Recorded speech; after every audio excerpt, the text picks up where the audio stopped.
Hi students, good morning everyone. तो आज हम पढ़ने वाले हैं ट्रिग्नोमेट्री टोटली एक डिफरेंट वे में। तो ट्रिग्नोमेट्री की हम हिस्ट्री देखेंगे कि भाई ट्रिग्नोमेट्री आई कहाँ से है, ट्रिग्नोमेट्री का फादर किसको बोल सकते हैं, और साथ साथ में हम ट्रिग्नोमेट्री के यूजेस देखेंगे। आज हम ट्रिग्नोमेट्री को एक एप्लीकेशन फॉर्मेट में पढ़ने वाले हैं कि ट्रिग्नोमेट्री के एप्लीकेशंस क्या होंगे। तो हमें ट्रिग्नोमेट्री में बस फॉर्मूले नहीं रटने हैं, फॉर्मूले तो रटे जा सकते हैं, लेकिन उसको समझना कि उन फॉर्मूलोज का यूज कहाँ होता है रियल लाइफ में, उसको आज हम देखने वाले हैं एक इंटरेस्टिंग वे में। तो चलिए स्टार्ट करते हैं। तो ट्रिग्नोमेट्री बना है 3 वर्ड से। First one is try. Try का मीनिंग होगा 3। तो कहीं भी ट्राई यूज होगा तो उसका मीनिंग होगा 3। आफ्टर डेट गोन, हम जैसे हेक्सागन बोलते हैं तो गोन का मतलब होगा अपने पास एंगल और साइड। इसके बाद आता है मेट्री, मेट्रोन। मेट्रोन का मतलब होगा अपने पास मेजर करना। तो हम रिलेशनशिप देखेंगे ट्रिग्नोमेट्री में किस किस का, एंगल और साइड का। इसके बाद अगर एंगल और साइड का रिलेशनशिप, हमने साइड्स को अलग पढ़ा है अभी तक 9th में और एंगल्स को अलग पढ़ा है, लेकिन इन दोनों के कॉम्बिनेशन को हम बोलेंगे ट्रिग्नोमेट्री। और यहीं से आविष्कार हुआ ट्रिग्नोमेट्री का। जैसा कि हमें पता है एक राइट एंगल ट्राइंगल में ये हमारा बेस है, तो ये हमारा क्या है, परपेंडिकुलर, और इसके साथ साथ यहां पर हमारा है क्या, एच, हाइपोटेन्यूज। तो अब हमको ये तो पता है कि इसमें हमें पता था कि h square is equals to b square plus p square. This is a relation of sides. लेकिन इन साइड्स को हम एंगल के साथ कैसे कनेक्ट करेंगे, वो ही है हमारा ट्रिग्नोमेट्री। चलो स्टार्ट करते हैं। ये तो हो गई एक बेसिक डेफिनेशन कि ट्रिग्नोमेट्री बना किन वर्ड से है। ट्रिग्नोमेट्री बना है 3 वर्ड से, ट्राई, गोन और metron. Tri means 3, gon means angle and side, metron means measure. इन्हीं के रिलेशनशिप को देखने के लिए हमने ट्रिग्नोमेट्री पढ़ना पड़ता है। तो कुछ थे बेचारे ज्योमेट्री वाले और कुछ थे मेजरमेंट वाले। जब वो साथ में मिले और जब उन्होंने साइड और एंगल का रिलेशनशिप देखा, तब जाकर जन्म हुआ किसका, the birth of trigonometry is done. तो तब जाकर जन्म हुआ ट्रिग्नोमेट्री का। और भी हम कुछ देख सकते हैं, जैसे ज्योमेट्री में हम किसके बारे में पढ़ते हैं, लेंथ्स के बारे में, एंगल्स के बारे में। लेकिन जब हमने उनको दे notice pattern between length and angles, उसको जब उन्होंने एक साथ लाए, तो जाकर हमारा बर्थ हुआ है किसका। देखो कैसे उभरा है trigonometry. Trigonometry is born with the help of relationship between line and angles. तो एक बार ये देख लेते हैं कि भाई ट्रिग्नोमेट्री की हिस्ट्री क्या रही है। सबसे पहले ट्रिग्नोमेट्री आया इजिप्ट में और बेबीलोन में। वहां पर ट्रिग्नोमेट्री यूज करके पिरामिड्स बनाए गए। हमने देखे हैं ना पिरामिड्स, तो ट्रिग्नोमेट्री का हेल्प से बने हुए हैं। तो हमें पता चलता है कि भाई ट्रिग्नोमेट्री वहां तक यूज हो रही थी। अब इसमें इंडियंस भी आएंगे। इंडियंस ने क्या योगदान किया ट्रिग्नोमेट्री में। उसके बाद आए ग्रीक्स और हिपार्कस। इस हिपार्कस को ही बोला जाता है क्या, father of trigonometry. This is Hipparchus, this is father of trigonometry.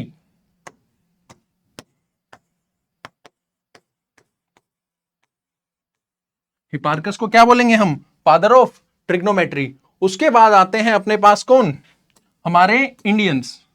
Indians में कौन कौन आए तो देखते हैं।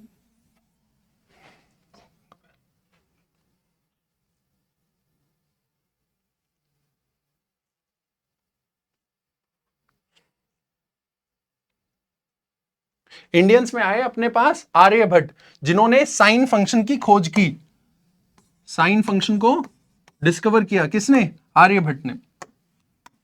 उसके बाद यूरोपियंस आए। यूरोपियंस ने सबके काम को आगे बढ़ाया और ट्रिग्नोमेट्री को यूज किया कहां पर, कैलकुलस और फिजिक्स में।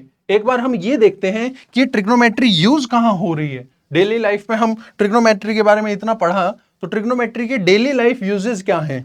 तो चलो एक बार मैं ब्रीफली बताता हूं कि ट्रिग्नोमेट्री के यूजेस क्या क्या हैं, और फिर हम एग्जांपल से देखेंगे कि ट्रिग्नोमेट्री कहां कहां यूज हो रही है हमारे डेली लाइफ में। हम उसको इग्नोर कर देते हैं, लेकिन हमें आज के बाद ध्यान रखना है कि देखो यहां भी ट्रिग्नोमेट्री यूज हो रही है, यहां भी ट्रिग्नोमेट्री यूज हो रही है। तो फर्स्ट एस्ट्रोनॉमी और स्पेस में, स्टार्टिंग में डिस्टेंस बिटवीन प्लैनेट्स। ऐसे तो है नहीं कि भाई एक प्लैनेट से दूसरे प्लैनेट की दूरी कोई नाप कर आया है, कोई बंदा भेजा हमने यहां से कि जा भाई ये प्लैनेट्स की दूरी नाप करा, ऐसा तो नहीं हुआ। तो उसको नापा गया किसकी हेल्प से, ट्रिग्नोमेट्री की हेल्प से। आगे देखते हैं तो क्या क्या किया गया इससे, प्लेनेट की पोजीशंस का पता किया गया और साथ में उनके डिस्टेंसेस का। उसके बाद आते हैं हम आर्किटेक्चर और इंजीनियरिंग में, तो भर भर के ट्रिग्नोमेट्री यूज होती है। बिल्डिंग किस एंगल पर बनेगी, ब्रिजेस कितने एंगल पर बनेंगे। फिर नेविगेशन, मैप्स और डायरेक्शंस में भी ट्रिग्नोमेट्री का बहुत ज्यादा रोल है, जिसको हम डेली लाइफ में यूज करते हैं। इसके बाद हम साउंड और वेव लाइट्स में सिग्नल रिफ्लेक्शन, एकॉस्टिक्स, जो हम साउंड सुनते हैं उसमें भी यूज होता है। फिर अर्थक्वेक डिटेक्शन में भी ट्रिग्नोमेट्री का यूज होता है, किसको मेजर करने के लिए, वेव एंगल्स को मेजर करने के लिए। ठीक है, आगे सबसे मस्त यूज होता है ट्रिग्नोमेट्री का गेम्स में, एनिमेशंस में, कि ये बंदा है, ये सूरज है यहां पर और यहां पर कोई बंदा खड़ा है। अब रियल लाइफ जैसा एक्सपीरियंस गेम को देने के लिए अगर उस गेम में शैडो ना हो तो हमें मजा नहीं आएगा कि हम बोलेंगे अरे भाई ये तो गेम है ना, अलग सा ही है, इसकी शैडो अच्छी बन नहीं रही है। यहां सूरज है तो शैडो इसकी कहां बननी चाहिए, यहां पर। ये सब गेम्स में बनाया जाता है किसकी हेल्प लेकर, ट्रिग्नोमेट्री की हेल्प लेकर। अभी GTA 5 हम खेलते हैं, GTA 6 पेंडिंग है, तो उनमें इतने हाई ग्राफिक्स गेम है तो उसमें भी हम ट्रिग्नोमेट्री बहुत ज्यादा यूज करते हैं। अब देखते हैं हम रियल लाइफ में और कहां कहां ट्रिग्नोमेट्री यूज करते हैं। ट्रिग्नोमेट्री का वॉर में भी बहुत ज्यादा यूज किया जाता है। वॉर में कैसे यूज किया जाता है सर, तो वॉर में देखो एक बार दिखाता हूं कैसे यूज किया जाता है। डिस्टेंस मेजर करने के लिए, दुश्मन की कोई चीज कितनी दूर है, कोई डिस्टेंस कितना दूर है। फिर और क्या मेजर करने के लिए, height of the mountains measure करने के लिए, ये बंदा क्या देख रहा है, हाइट ऑफ द माउंटेन कितनी है। फिर हम आर्टिलरी यूज करते हैं, देखो ये गन सिस्टम है इंडिया का S-400, तो अगर ये कितने एंगल पर मिसाइल छोड़नी है, ये सारे काम कौन करेगा, ये डिफेंस सिस्टम करेगा। लेकिन इसको कंट्रोल कौन करेगा, एक ह्यूमन बीइंग। उसको पता होगा कि कितने एंगल पर मिसाइल छोड़नी है, कितने एंगल पर गोला छोड़ना है कि वो वहां जाके लैंड करे। फिर एयर डिफेंस सिस्टम्स में बहुत ज्यादा यूज होता है ट्रिग्नोमेट्री का। उसके बाद मिसाइल ट्रेजेक्ट्री, अगर इंडिया ने पाकिस्तान पर मिसाइल ठोक दी, अगर इंडिया ने पाकिस्तान पर मिसाइल ठोक दी तो वो बिल्कुल एग्जैक्ट लोकेशन पर जाकर लगनी चाहिए, तो उसको कौन करेगा, मिसाइल ट्रेजेक्ट्री। मिसाइल्स में बहुत ज्यादा यूज होगा ट्रिग्नोमेट्री का। फिर आर्टिलरीज, ये तो पूरी ह्यूमन कंट्रोल्ड है, इसको ह्यूमन ही कंट्रोल करेगा कि कितने एंगल पर आर्टरी हम लगाएं, आर्टिलरी कितने एंगल पर लगाएं कि भाई वो हिट करे जाकर। और इसका बहुत ज्यादा यूज हुआ था कारगिल वॉर में। कारगिल वॉर में हमारे सोल्जर्स ने खुद ही आर्टिलरी एक एंगल पर फिक्स करके, और यहां पर कोई दुश्मन बैठा है तो उसके ऊपर जाकर गोला गिरेगा। ये फिर से किसका यूज हुआ है, डायरेक्टली ट्रिग्नोमेट्री का। तो हमारे फिजिक्स में इसका बहुत ज्यादा रोल है, और कितने सारे वॉर में बहुत ज्यादा यूज है किसका, ट्रिग्नोमेट्री का। और देख सकते हैं हम डेली लाइफ में कहां कहां यूज होता है। जैसे ये कुछ एग्जांपल्स हैं जो हमारे आगे एग्जाम्स इसमें बुक में आने वाले हैं। एप्लीकेशन ऑफ ट्रिग्नोमेट्री में ऐसे कुछ एग्जांपल्स हैं, उसको हम फिगर से देखेंगे, इनके ऊपर बाद में आते हैं, पहले हम देखते हैं और चीजें। ट्रिग्नोमेट्री और कहां कहां, चलो एक बार इन एग्जांपल्स को ही देख लेते हैं। तो ट्रिग्नोमेट्री कहां कहां यूज हो सकती है देखते हैं। जैसे ये कोई बंदा बैठा है, अब बंदे ने क्या देखा कि भाई ये दो गाड़ियां आ रही हैं, ये गाड़ी देखी इसने, लेकिन ये गाड़ी थोड़ी सी देर में यहां पर पहुंच गई, कितनी देर में, 6 सेकंड में। ठीक है, और यहां पर ये बंदा कुछ एंगल बना रहा था, कितना एंगल बना रहा होगा, 30 डिग्री एंगल बना रहा था भाई। कितना एंगल बना रहा था, 30 डिग्री। अब अगर गाड़ी आगे पहुंच गई है तो इसको यहां से ऐसे देखने के लिए कितना एंगल बनाना पड़ेगा, यहां से बनाना पड़ेगा 60 degree with the help of trigonometry. अब इस बंदे का मन किया, हमने क्वेश्चन को मोल्ड कर दिया है इंटरेस्टिंग बनाने के लिए, तो इस बंदे का मन किया कि जब ये गाड़ी इस पार्किंग में घुसेगी, ये पैराशूट लेके बैठा है बेचारा, तो ये पैराशूट लेके कूद जाएगा यहां से। इसका कोई टास्क है कि जैसे ही गाड़ी एंटर करेगी बिल्डिंग में, ये बुर्ज खलीफा पे बैठा हुआ है बिल्डिंग पे, तो जैसे ही एंटर करेगी ये यहां से कूद जाएगा। ये दुबई गया है घूमने के लिए, तो क्या किया इसने नोटिस कि भाई 30 डिग्री पर थी तो कितना टाइम लगा, 6 सेकंड लगे 30 से कितने डिग्री आने में, 60 डिग्री आने में। तो हमें ये हमारा लास्ट क्वेश्चन है एक्सरसाइज का, तो हमें ये बताना है कि कितने सेकंड्स में इसको कूदना है। तो ये भी हम किसकी हेल्प से बता सकते हैं, ट्रिग्नोमेट्री की हेल्प से बता सकते हैं। ये एक बार क्वेश्चन हम नहीं करेंगे, अभी हम क्वेश्चंस बिल्कुल नहीं करेंगे, लेकिन एक बार इंटरेस्ट लेने के लिए समझो कि भाई हम ये बता सकते हैं कि ये गाड़ी कितने सेकंड्स में यहां पर पहुंच जाएगी इन आवर क्लास 10th। तो चलो और देखते हैं कुछ एग्जांपल्स। जैसे एक बंदा था बेचारा, एक बंदा गया गंगा घूमने घाट पर, तो बेचारा बनारस गया घूमने, और वहां पर नया नया क्या चला था, नया नया चला था hot air balloon. Hot air balloon में वो बैठते हैं, हॉट एयर बलून उड़ता है, और उड़ते उड़ते वो कहां जाता है, गंगा के किनारे पर, गंगा के ऊपर आ जाता है। अब हॉट एयर बलून वाला उसको बेचारे को हाइट तो बता देता है कि बेटा आपकी हाइट ये है, यहां से कुछ भी मान लो 100 मीटर मान लो, 100 मीटर ऊपर चला गया, कोई नहीं, ठीक है। तो बेटा अगर ये इसका क्या है, एंगल ऑफ साइट, मीन्स सामने देखेगा तो ये आ गई एक एंगल ऑफ साइट। जब इसने एक कोने को देखा गंगा के, तो वो इसको दिख रहा है 45 डिग्री पर, और एक दिख रहा है कितने पर, 30 डिग्री पर। तो ये मैथमेटिकल कैलकुलेशंस का यूज करके आप भी बता सकते हो, जब ये चैप्टर कंप्लीट होगा तो आप भी बता सकते हो कि भाई width of this bank, river bank कितनी है, कितनी चौड़ी है ये नदी। तो हम यहां पर क्या बता सकते हैं, width of the river using our trigonometry formulas. Okay, तो और देखते हैं और क्या क्या रियल लाइफ एग्जांपल्स यूज हम कर सकते हैं ट्रिग्नोमेट्री में। जैसे कोई बंदा पतंग उड़ा रहे हैं, अब पतंग उड़ाते टाइम, ये क्वेश्चन आज हम करेंगे, तो पतंग उड़ाते टाइम बेचारे को ये पता करना है कि भाई इसने कोई ऐसा बना रखा है मीटर कि भाई जब ये धागा यहां से निकलता है तो इसको ये पता चल जाता है कि पतंग कितनी मेरी, ये धागा कितना जा चुका है। तो ये क्या क्या बता सकता है, उसका हॉरिजॉन्टल डिस्टेंस कितनी दूर है उसके हाथ से, कि पतंग उससे हॉरिजॉन्टली कितनी दूर है, और वर्टिकली ग्राउंड से कितनी ऊपर है। ये सारी चीजें ट्रिग्नोमेट्री की हेल्प से हम बता सकते हैं। इसके बाद अगर तुम चले गए कहीं पर पहाड़ों में घूमने, मन किया तुम्हारा, और तुम्हें मन कर रहा है कि भाई इस पहाड़ की है ना मैं हाइट बता दूं, छोटे बच्चों को मन करता है ना बताने का कि देख मैं ना इसकी हाइट अभी निकाल सकता हूं पहाड़ की, किसी को नहीं पता होगी लेकिन मैं बता सकता हूं। तो तुम्हें क्या पता होना चाहिए, उस पहाड़ से, अगर तुम्हें यह पता है कि तुम उस पहाड़ से कितने दूर हो, तुम पहाड़ से कुछ पीछे कदम चलते रहे चलते रहे चलते रहे और कुछ पीछे कदम आ गए उसके बेस से, तो हम पहाड़ की क्या बता सकते हैं, ऊंचाई भी बता सकते हैं with the help of A trigonometry. अब ये सारी चीजें कैसे हम समझें कि भाई ट्रिग्नोमेट्री की हेल्प से हम ये इतनी सारी चीजें कैसे बता सकते हैं, तो इसको हम बिल्कुल ही सिंपल तरीके से लेकर चलते हैं कि भाई हमने बेसिक्स 9th क्लास में पढ़ा है फिजिक्स में कि भाई हम अगर हमारे पास कोई बॉल है, यहां पर हम मानते हैं कि हमारे पास एक बॉल है, अगर हम उसको हॉरिजॉन्टली हिट करते हैं, अगर मैं उसको यहां से लात मारता हूं तो स्ट्रेट जाती रहेगी, और अगर मैं उसी बॉल को वर्टिकली पुश करता हूं तो वर्टिकली ऊपर ही जाती रहेगी। लेकिन अभी तक हमने क्या नहीं पढ़ा, अभी तक हमने नहीं पढ़ा प्रोजेक्टाइल मोशन, कि भाई मैं इसको है ना ऐसे लात मार दूं थोड़ी, किस तरीके से, इस तरीके से, तो इस तरीके से लात मारने पर क्या होगा, बॉल तो कुछ इस तरीके से जाएगी। अब हम बोल सकते हैं कि सर बॉल पता है क्या हो रहा है, एक टाइम पर यहां गई, एक टाइम पर यहां गई, एक टाइम पर यहां गई, और फिर सर कहां जाएगी, नीचे आ जाएगी। तो ये क्या हो रहा है, एक प्रोजेक्टाइल मोशन। तो बॉल क्या हो रहा है आपके हिसाब से, बॉल आगे भी जा रही है और बॉल ऊपर भी जा रही है।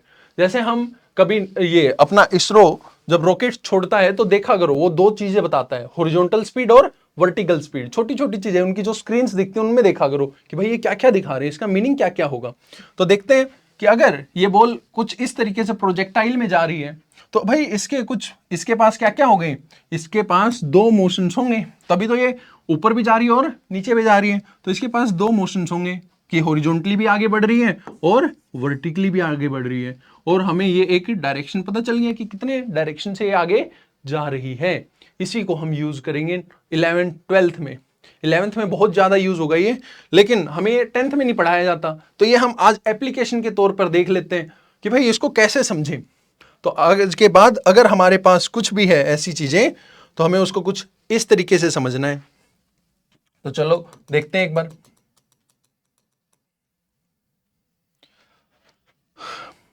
अब बॉल की जगह ले लो अपना हाथ, अब सब अपना हाथ ऐसे पकड़ेंगे कुछ इस तरीके से और अपने हाथ का प्रोजेक्टाइल मोशन करवाएंगे।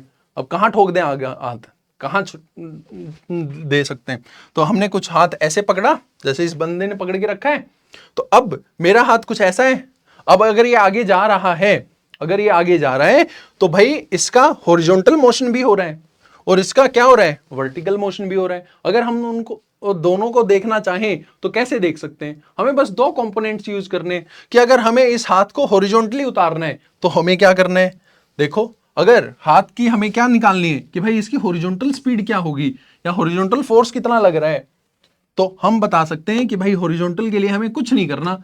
जैसे हम यहां पर मान लेते हैं कि भाई हमारी ये क्या है, v वेलोसिटी से हमारा हाथ ऊपर की तरफ जा रहा है, तो हम क्या करें, अगर हॉरिजॉन्टल में लेना है तो हम हॉरिजॉन्टल में इसी को लिख सकते हैं v cos थीटा।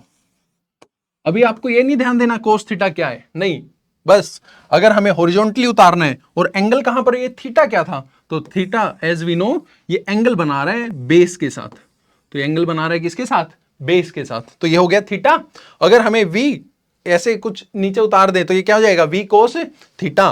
तो ये हाथ की मूवमेंट, जैसे यहां पर कोई हाथ पहुंचा है तो उसकी मूवमेंट यहां पर क्या है, v cos theta, v cos theta. तो हॉरिजॉन्टल मूवमेंट क्या हो गई, v cos थीटा। सर ऐसे ही वर्टिकल मूवमेंट भी तो हो रही होगी, तो चलो वर्टिकल को भी देखते हैं।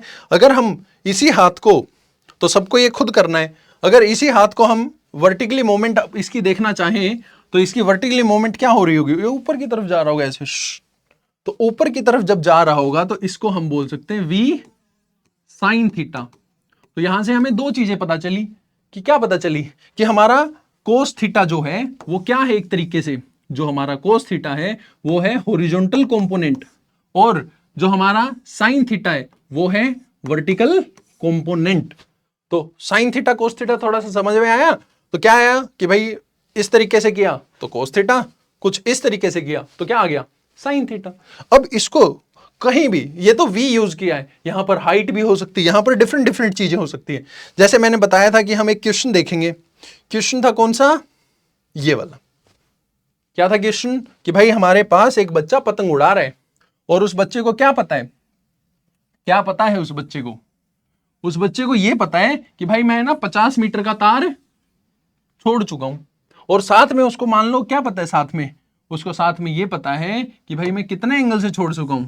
अभी हम एंगल की वैल्यू नहीं लेंगे, हमें क्वेश्चन करना है, बस हमें समझना है कंसेप्ट को। तो हमने मान लिया कि वो कितने एंगल पर छोड़ चुका है, थीटा एंगल पर। तो ये क्या है अपना, और उसने वायर को क्या कर रखा है, बिल्कुल प्योरली स्ट्रेच कर रखा है, ऐसे लूज वायर नहीं है, लूज होगा भी नहीं, पतंग ने स्ट्रेच कर रखा है। तो ये हमारे पास कितनी है, 50। अब हमें क्या करना है, सर हमारे पास थीटा है, हमारे पास क्या है 50।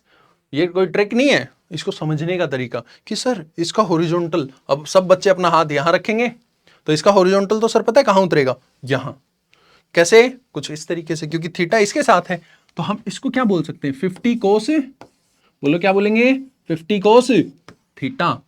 सबने करके देखा, तो आगे देखते हैं और क्या कर सकते हैं। अगर हाथ ऐसे ही है और इसका मैं क्या देखना चाहूं, वर्टिकल कंपोनेंट देखना चाहूं, तो सर वर्टिकल कंपोनेंट तो इधर आएगा, लेकिन सर हाइट यहां है, तो मेरे भाई ये दोनों ही हाइट क्या है, सेम है। इसको भी क्या लिख सकते हैं, 50 साइन थीटा, और इसको भी क्या लिखा जा सकता है, 50 साइन थीटा। अब आपके पास एंगल प्रोवाइड होगा, एंगल इसमें डाल दो और आंसर मिल जाएगा। तो सर आगे हम देखेंगे कि भाई डिफरेंट डिफरेंट एंगल्स के लिए डिफरेंट डिफरेंट वैल्यूज होती है साइन थीटा की, वो देखेंगे, वो भी रटने का तरीका नहीं है, उसकी भी एक ट्रिक है, उसको भी अच्छे से देखेंगे। तो हमें स्टार्टिंग में ही क्या समझ आया, कोस थीटा क्या है अपना, कोस theta is nothing but horizontal component, और साइन थीटा क्या है, sign theta is nothing but vertical component. इसको अगर हम एक ट्राइंगल से देखना चाहें, अगर इसको हम एक ट्राइंगल से देखना चाहें, ये हमारे पास ट्राइंगल है, वही ट्राइंगल बन गया। तो ये क्या था अपने पास, सर ये जो था ना अपने पास क्या था सर, बोलो सर, ये नीचे हम बोलते थे कि अगर हमने एंगल ये माना है, चलो एक बेसिक कंसेप्ट बताता हूं, अगर एंगल ये है, थीटा ये है, हमें पता भी है वैसे, तो बेस ये मान लिया है, ठीक है, बेस, और हाइपोटेन्यूज ये यहां पर क्या है 90 डिग्री, यहां पर क्या है बोलो 90 डिग्री। 90 डिग्री के अपोजिट हमेशा ही क्या होगा, हाइपोटेन्यूज, और थीटा हमेशा बीच में किसके होगा, बेस एंड हाइपोटेन्यूज, ठीक है। और क्या ध्यान दे सकते हैं यहां पर, और ध्यान ये दे सकते हैं कि भाई थीटा के अपोजिट जो साइड होती है उसको लिखा जाता है पी, क्या लिखा जाता है, p। तो this distance is nothing but b, this distance is nothing but क्या, p, और this distance is nothing but h। तो एक तो रूल हमें पता है कि भाई, ये तो हमें पता है बचपन से, h square is equals to b square plus p square, Pythagoras बता के गए हैं।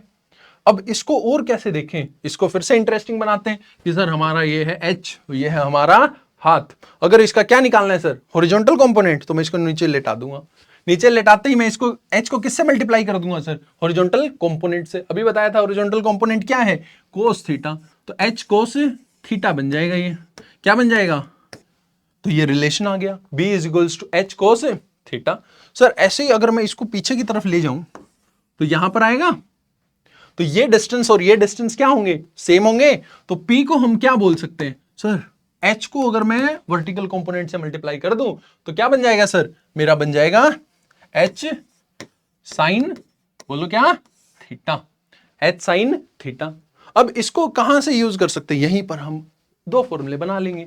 तो पहला फॉर्मूला यहां से बनाएंगे कि ये कोस थीटा था क्या, सर कोस थीटा हमें आपने याद करवाया है, cos theta is nothing but क्या, cos theta is a horizontal component. तो सर यहां से कोस थीटा की वैल्यू निकालें, कोस थीटा की वैल्यू निकालने के लिए क्या करें, h को भेज दें नीचे, फेंक दो नीचे h को, तो ये बन जाएगा कुछ ऐसा, b by h is nothing but क्या, कोस थीटा। तो आज के बाद जिंदगी में कभी भूलना नहीं है कि कोस theta is nothing but sir horizontal component, और ऊपर क्या आएगा सर, हॉरिजॉन्टल मींस बेस, तो ऊपर आएगा बेस और नीचे आएगा h, हाइपोटेन्यूज। ऐसे ही साइन थीटा निकाल कर तुम बताओ, लिखो नोटबुक में साइन थीटा क्या होगा। तो साइन थीटा क्या करेंगे बोलो, साइन थीटा में करेंगे इस h को कहां भेज देंगे, नीचे, तो this is nothing but p by h। आज के बाद अगर कोई भूल गया, उसको भूलना नहीं है भाई कि भाई साइन थीटा क्या है, हम एप्लीकेशन बता सकते हैं कि कोई टीचर पूछे हमसे साइन थीटा क्या है, तो sine theta is a vertical component sir, और साइन थीटा की वैल्यू क्या होती है, p by h। Sine theta की वैल्यू क्या होगी बोलो, p by h। Cos theta की वैल्यू क्या होगी, b बाय h। अब इसको है ना रट्टा मार मार के याद करते हैं बच्चे, cos theta b by h, b by h, नहीं, हमें ध्यान रखना है cos theta is a horizontal component, that's why b by h। Sine theta is a vertical component, that's why क्या हो जाएगा, sine theta is p by h। एक और कंसेप्ट समझते हैं इसमें, हमने एक हाथ वाला कंसेप्ट समझ लिया कि हाथ से हम कैसे चीजें को डिस्कवर कर सकते हैं, कि हमारा ये हाथ है, फिर से एक बार देख लेते हैं कि हाथ को अगर नीचे लेटाएंगे तो क्या हो जाएगा अपने पास, बोलो कोस थीटा, और अगर ऊपर लेकर जाते हैं 90 डिग्री तो क्या हो जाएगा, साइन थीटा। अब एक मस्त कंसेप्ट आता है किसका, स्लोप का।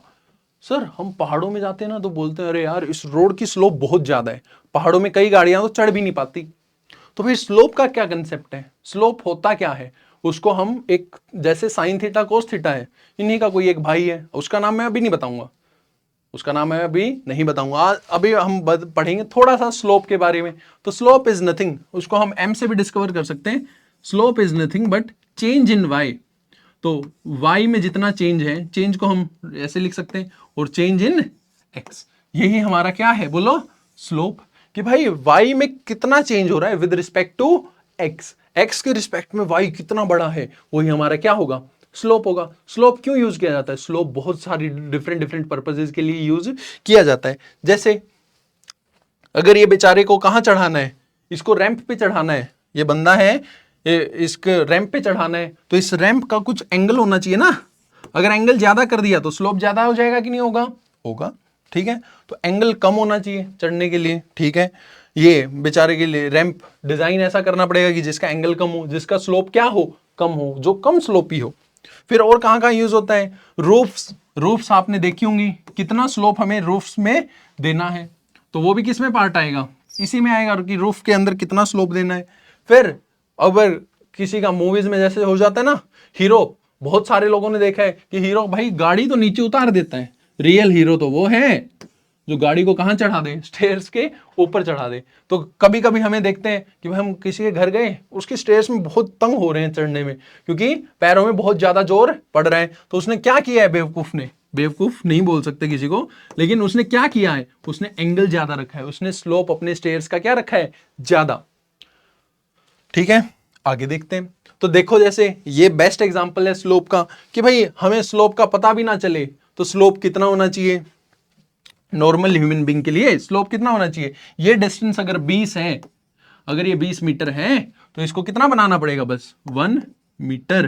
तो हम भाई हमने पढ़ा था स्लोप क्या था? Change in y, slope m is nothing but change in y divide by change in x। तो y में कितना चेंज हुआ? 1 का, और x में कितना चेंज हुआ? 20 का। तो स्लोप कितना देखो 1/20, कितना कम है स्लोप। अगर स्लोप ज्यादा है, 1 है, 2 है, तो बहुत ज्यादा स्लोप है वो। चलो आगे देखते हैं। फिर ऐसे ये कितने का है? ये 1/16 का है, ये 16 मीटर है, तो ये कितना होना चाहिए? 1 मीटर। ये फिर से 12, और ये कितना होना चाहिए? 1 मीटर। तो प्रेफर्ड होता है व्हील चेयर्स के लिए रैंप बनाना 1/12 स्लोप का। कितने स्लोप का रैंप बनाओगे? आगे कभी इंजीनियर बन गए तो भाई क्या कितने स्लोप का रैंप बनाओगे? 1/12 के लिए। बूढ़ों के लिए रैंप बनाना है, कोई बेचारा ओल्ड एज है उसके लिए रैंप बनाना है, तो कितने का बनाओगे? 1/16 स्लोप का। अब इसको सर हम ट्रिग्नोमेट्री से कैसे जोड़ के देखेंगे? तो सर इसको हम देखते हैं कुछ इस तरीके से कि भाई हम जब एक स्ट्रेट रोड पे चलते हैं, स्ट्रेट रोड, आप चले गए राजस्थान, बिल्कुल साफ रोड, दूर दूर तक एक ही रोड दिखाई दे रहा है, तो उसका स्लोप क्या बोल सकते हैं? सर उसका स्लोप होगा कितना? 0। और वो बेस के साथ एंगल कितना बना रहा है? देखना अब हम एंगल को और किसको रिलेट करेंगे? स्लोप को। तो एंगल कितना है सर? थीटा कितना है? 0 डिग्री। बेस के साथ ही कितना एंगल है? 0 डिग्री। स्लोप भी कितना है सर? 0। ठीक है। फिर सर हमने अगर थोड़ा सा एंगल बढ़ा दिया, अब हम पहाड़ों में चले गए कि हमने कुछ एंगल बढ़ा दिया, मान लो 30 कर दिया, मान लो 45 कर दिया, मान लो 60 कर दिया, और मान लो 90 कर दिया, तो इन एंगल्स के ऊपर बाद में आएंगे। लेकिन अब तुमने, घर वालों ने बोला कि बेटा इस रोड पे चला जाएगा, तुमने बोला हाँ चला जाऊंगा। फिर घर वालों ने बोला ले बेटा 30 कर दिया, अब चला जाएगा? तुमने फिर बोला हाँ मम्मी अभी भी चला जाऊंगा, हाँ पापा चला जाऊंगा। अब पापा थोड़े सियाने थे, लो उन्होंने फिर से कर दिया कितना? 45। अब तुमसे पूछा बेटा इस पे चढ़ जाएगा, तो तुमने एक बार देख के बोला हाँ सर, हाँ पापा चढ़ तो सकता हूँ। फिर पापा बोले रुक, इस पे भी चढ़ गया, बहुत ही खतरनाक बंदा है तू तो। फिर पापा ने स्लोप किया कितना? 60 डिग्री। अब बोले बेटा इस पे चढ़ के दिखा, तो इस पे चढ़ के दिखा। तो इस पे भी तुमने ट्राई किया कि हाँ भाई चढ़ा तो जा सकता है, तो चढ़ने के लिए तुम चले, तुम चढ़ भी गए मान लो। अब पापा का ईगो आ गया सामने, तो अब बोला ले बेटा अब चढ़ के दिखा। अब कितना हो गया है? ये बन गया एंगल कितना? 90। तो तुमने बोला पापा अब नहीं चढ़ सकते। अब तुम हार गए पापा से, क्योंकि पापा को क्या आती थी? मैथ्स आती थी। मैथ्स भी आती थी, और सिंपल सा लॉजिक है कि दीवार पे थोड़ी चढ़ जाओगे। अब एक मूवी है बादशाह, उसमें वो जूते पहनता है और दीवार पे ही चढ़ने लग जाता है। हम छिपकली थोड़ी हैं, छिपकली तो बेचारी चढ़ जाएगी दीवार पे। तो ये स्लोप जो है 90 डिग्री पर, तो इस स्लोप को हम क्या बोलेंगे? बहुत ज्यादा, बहुत ज्यादा। कितना ज्यादा? तो ये स्लोप है इनफाइनाइट। स्लोप कितना है बच्चों? बोलो इनफाइनाइट। और ये क्या है? स्लोप यहां पर कितना था? 0। तो स्लोप हमारा किस किस के बीच में होता है? 0 to 90। और इसी एंगल्स के रिलेशंस को बताने के लिए हमारे पास आया tan थीटा। हमारे पास क्या आया? tan theta. कोस थीटा हमने पढ़ा क्या था? Horizontal component. Sign theta is vertical component, हमने ऐसे पढ़ा ना, h कोस थीटा तो हॉरिजॉन्टल कंपोनेंट, और h sine theta vertical component. अब हमने पढ़ा स्लोप के बारे में, तो स्लोप क्या है? tan theta. अब ये जितने भी एंगल्स हैं अगर तुम उसको tan में डालोगे तो वो डिफरेंट डिफरेंट स्लोप्स देना चालू कर देगा। तो हम चलो डालकर देखते हैं। ये टेबल है, हमने तो साइन थीटा कोस थीटा की टेबल ही नहीं पढ़ी, पहले tan थीटा की पढ़ते ना। तो अगर हम ये लिख लेते हैं थीटा, ये लिख लेते हैं, बताओ क्या? tan theta. tan theta is nothing but क्या? स्लोप। तो दो वैल्यूज तो तुम्हें पता चल गई, दो वैल्यूज तो तुम्हें नोन है। तो क्या क्या नोन है तुम्हें? देखे क्या क्या नोन है तुम्हें? तो अगर सर एंगल हम ले लेंगे कितना? 0 डिग्री। सर अगर एंगल 0 है ना, तो पता है स्लोप भी कितना होगा? 0। अभी पढ़ा है ना आपने। और सर एक एंगल ले लो 90 डिग्री, कितना ले लिया? 90 डिग्री। तो स्लोप हम कितना बोल देंगे? स्लोप हम बोल देंगे इनफाइनाइट। कितना बोलेंगे स्लोप? इनफाइनाइट। सर एक एंगल है ना, इन दोनों के बीच क्या ले लेते हैं? तो दोनों के बीच का क्या आएगा? सर पहले 30 लिख लेते हैं, 60 लिख लेते हैं, एक बीच का एंगल ले लेते हैं 45। कितना एंगल ले लेते हैं भाइयों? 45। 45 एंगल कैसे बनता होगा? तो 45 एंगल कुछ ऐसा बनता होगा, एक ट्राइंगल है, ये भी 1, ये भी कितना? 1। अगर ये एंगल अब हम देखें थीटा, तो ये जो है ये होता है कितना 45। इसका स्लोप हम बोलेंगे कितना है भाई, स्लोप 1। इसका स्लोप कितना है बोलो 1, क्योंकि भाई यहां भी 1 और यहां भी क्या 1, 1/1 इज नथिंग बट 1। तो ये एंगल कितना आएगा इसमें, ये थीटा होता है 45 पर। तो थीटा 45 पर स्लोप कितना होगा, हमेशा ही 1। स्लोप कितना होगा 1 स्लोप भी बहुत ज्यादा होता है वैसे, तो स्लोप हमें रखना कितना था 1/16, 1/12, 1/20, लेकिन हम तो 1 लेकर चलेंगे तो बहुत ज्यादा स्लोप हो जाएगा। अब स्लोप्स की बारी आई इनके बीच की वैल्यूज। अब इनके बीच की वैल्यूज कैसे ध्यान रखें सर, इससे पीछे वाली वैल्यू ना 0 और 1 के बीच में होगी और ये वैल्यू 1 से इन्फिनिट के बीच में होगी। तो यहां पर एक √3 का फैक्टर आता है।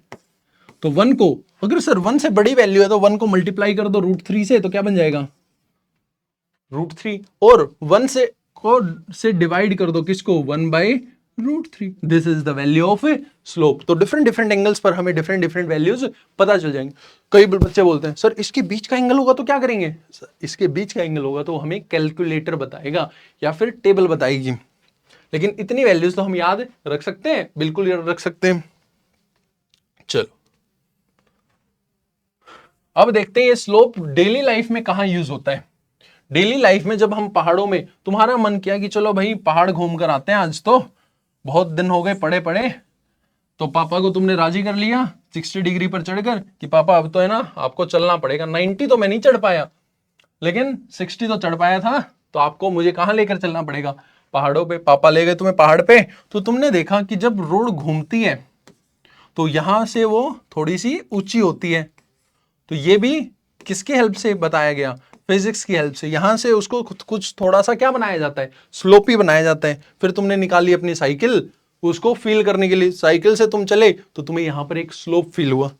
फिर तुम चढ़ गए पहाड़ पर, फिर तुमने देखा कि अरे आज तो मौसम बड़ा सुहाना है और सारे गियर्स तो मैं लेके गया हूं, तो पहाड़ों पर साइकिल चलाते हैं। यहां पर स्लोप बहुत ज्यादा है, अगर तुम साइकिल अच्छे से नहीं चलाओगे तो गिर जाओगे, चोट लग जाएगी।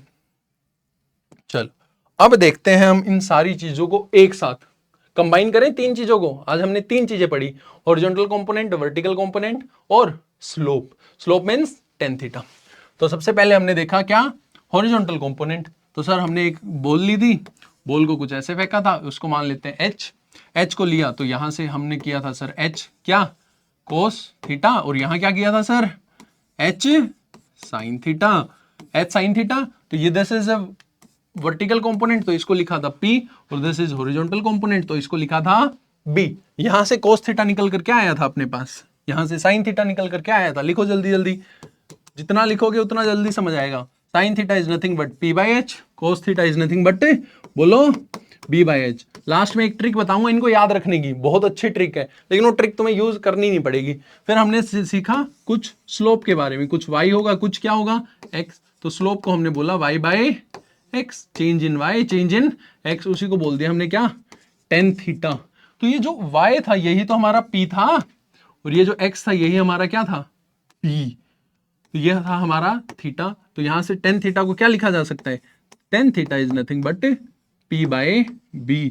अब इन तीनों को एक साथ लिखते हैं टेबल में, तो मैं यहां लिखता हूं साइन, यहां लिखता हूं कोस, और यहां लिखता हूं tan थीटा।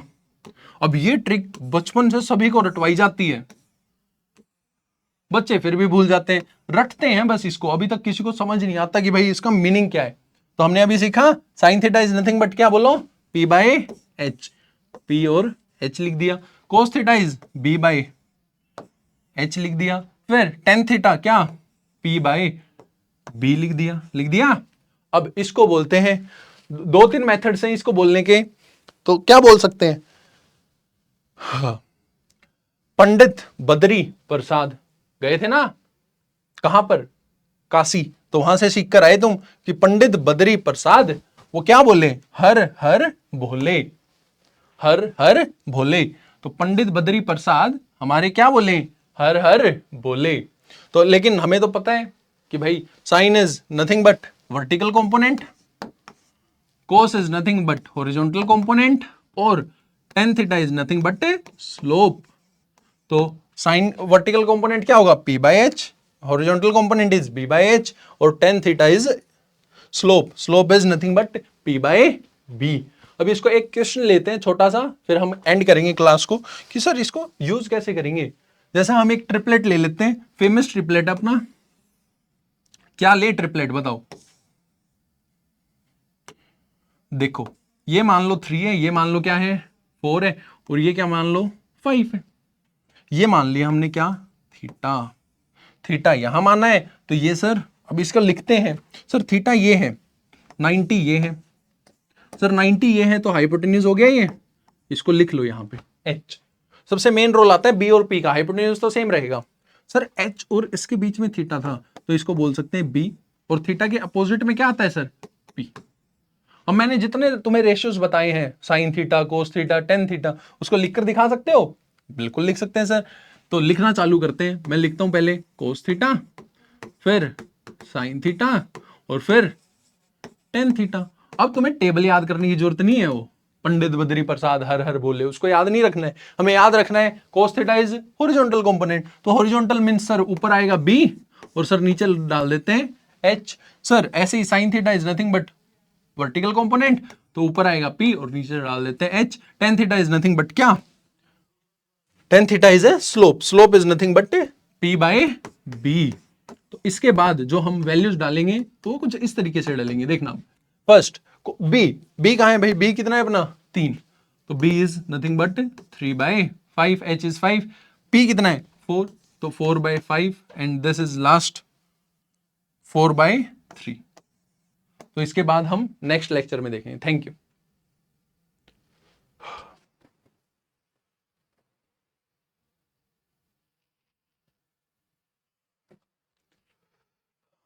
अभी इसके बाद आते हैं अपने पास और बहुत सारे सेक थीटा, कोसेक थीटा, उसको हम नेक्स्ट लेक्चर में देखेंगे। चलो यहां पर हम एंड करते हैं, तो क्लास कैसी लगी जरूर बताना। Thank you.